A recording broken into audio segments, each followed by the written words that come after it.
Welcome to my YouTube channel. So today I made a Lego paper airplane launcher. So first I used one big base plate. It's not a base plate, but you can see it's a rectangle base plate.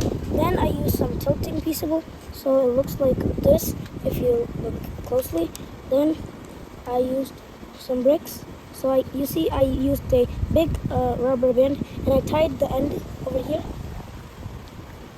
And I used two studs in one brick. We used the two studs in the brick. We put it over here, press it in until it makes a fine crease. So we are testing the plane. If it flies, so I took this custom decorated plane. So I'm going to test this out. I don't know how far it goes though. It went kind of wobbly because the wind is hitting the plane. So it was a total disaster. I'm doing one more time because the wind blew. Now I think the wind stopped. So we're gonna think it's gonna go fast. We hope.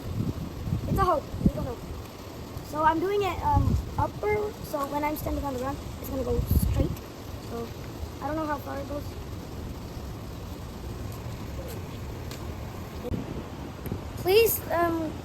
Please subscribe and comment which I want to do next.